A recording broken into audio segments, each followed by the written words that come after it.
各位路人甲乙丙丁，大家好。这一集我们来谈谈力量与物体之间的关系。首先，各位看到蓝色这个是一个物体，那它有包含了凸面和凹面，还有比较宽广和狭窄的部分。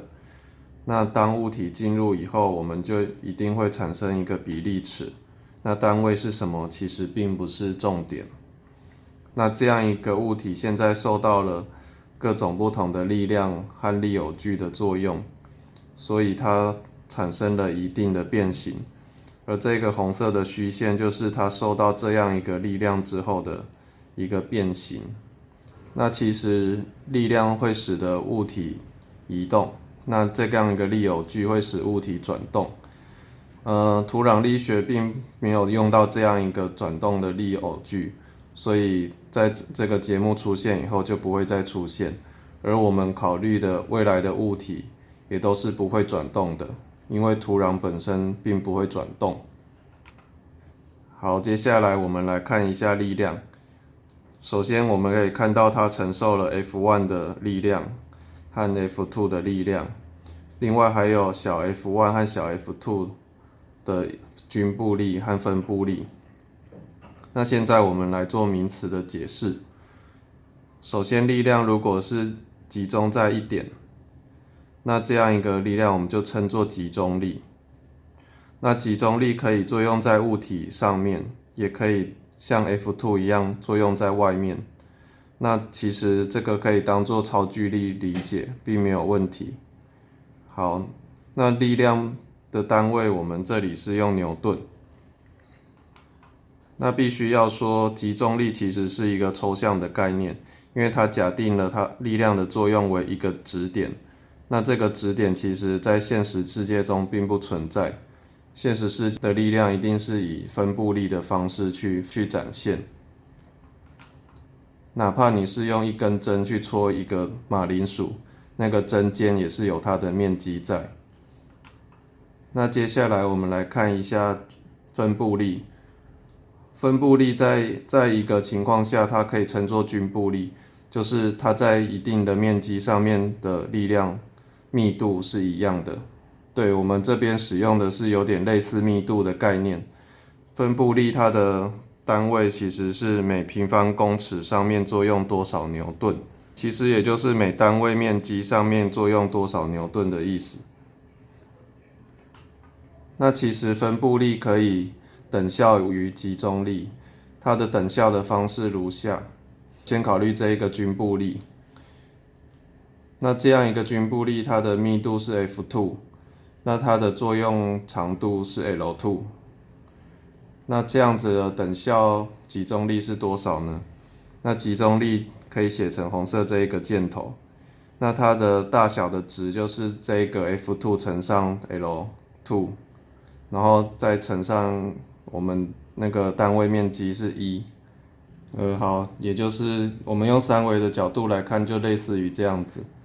那所以它其实作用在一个面积上。那这样的集中力大小其实就是这个矩形这个长方体的体积，所以是 F2 乘上 L2 再乘上1。那这样的集中力作用在哪里呢？作用在这一个长方形的行星上面，所以行星在中间，所以我们可以把这个集中力画在这里。那它的作用点大概在1/2 L2 的地方。那另外一个分布力是三角形，其实分布力可以有任何形状。那三角形也就是比照长方形，它的大小就是底乘以高除以2，那再乘上1，那它作用的地方则是在1/3 L1 的地方。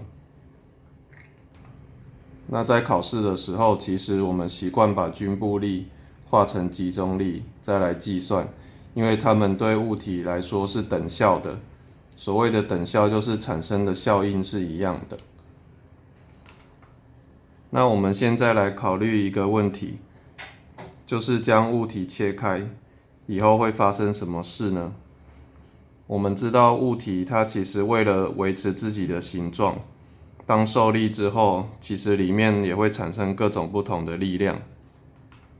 那所以力学就是定义了切开前的样子受的力都是外力，而切开的时候里面分析出来的力量就叫做内力。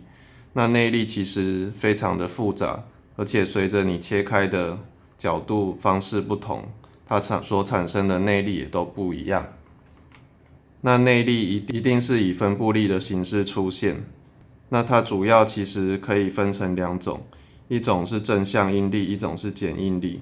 所谓的正向应力就是垂直于切开的面的力量叫做正向应力，而剪应力则是与切开的面平行的力量就叫剪应力，如红色的这一个箭头。那外力和内力对于物体产生的效应并不一样。那外力产生的效应是什么呢？它会使物体做移动、转动，而且会产生反作用力，还有做功等等。那内力来说的话，它会使得物体里面的应力产生变化，那变形，还有里面的能量的变化。那在土壤力学来说，外力不断的增加的情况下，内力也会跟着上升。里面的正向应力会使得土壤做一个压密的动作，也就是密度增加。那剪应力的上升则会使得土壤做剪力的破坏。对，土壤力学中，土壤主要破坏的形式就叫做剪力破坏。那最后我们来补充刚体的概念。其实刚体就是指着内效应完全不存在的一种理想物体。那可以想见，这个东西在现实世界中并不能存在。那在工程力学的科目里面，物体都是被假设为刚体，也就是他们只考虑外力和外效应的影响，而材料力学则会考虑内力的部分。那土壤力学又建立在两个科目之上，所以考虑的东西又更加复杂了。以上就是今天全部的内容，拜拜。